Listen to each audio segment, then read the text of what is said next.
When you examine the British crown jewels, the eye is immediately drawn to the center of the royal crown. Resting there, amidst the gold and velvet, is a 105-carat diamond known as the Koh-i-Noor.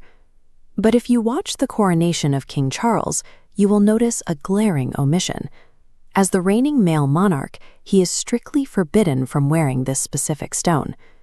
By official protocol, the Koh-i-Noor is tightly restricted. It can only be worn by the queen consort or female members of the royal bloodline.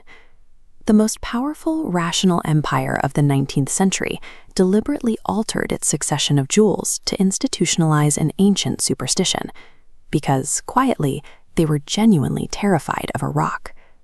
The fear started in 1849. After defeating the Sikh Empire, the British East India Company forced an 11-year-old Indian prince to surrender the diamond through the Treaty of Lahore. The gem was loaded onto a naval ship bound for London. Almost immediately, a deadly outbreak of cholera swept through the crew, leaving men dead below decks while the ship battled violent ocean storms. The week the diamond finally reached English shores, the disasters followed it onto land. The British Prime Minister was abruptly crushed to death by a horse, and shortly after, Queen Victoria was violently attacked in the street. A panic took hold of the British public, as a Hindu prophecy from the year 1306 began circulating in the newspapers.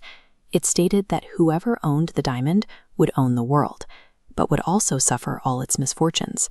Only a god or a woman could wear it with impunity.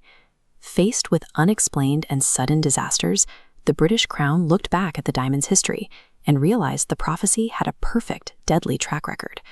The historical trail starts in the 17th century Mughal Empire. Emperor Shah Jahan commissioned an extravagant peacock throne, costing 4 times more than the Taj Mahal, and embedded the massive, uncut diamond directly into the peacock's eye. Shortly after the throne was completed, his own son staged a coup, overthrew him, and locked him in a fort prison for the rest of his life. Decades later, the Persian warlord Nadir Shah invaded Delhi. He looted the royal treasury, found the hidden gem, and gave it its legendary name, Kohinoor, the Mountain of Light. The Mountain of Light offered him no protection. Within a few years, Nadir Shah went entirely mad with paranoia before being assassinated in his own tent by his most trusted guards. A terrifying pattern was locked in. The diamond acted as an absolute guarantee of ultimate betrayal for any conquering male ruler who tried to claim it. The stone then moved into Afghanistan, where the royal heirs who held it were systematically dethroned, tortured, and blinded with hot needles. By 1813, it reached the Sikh Empire under Maharaja Ranjit Singh. He wore it proudly on his arm, but upon his death, an unprecedented bloodbath consumed his lineage. In the span of just 4 years, 4 consecutive male rulers were poisoned, crushed by falling architecture, or brutally assassinated. Which brings us back to the British Crown. Now in possession of the stone and highly aware of the body count, they panicked.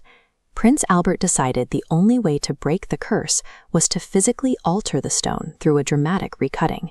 The grueling process stripped away 40. Its curse was simply a reflection of the extreme limits of human nature.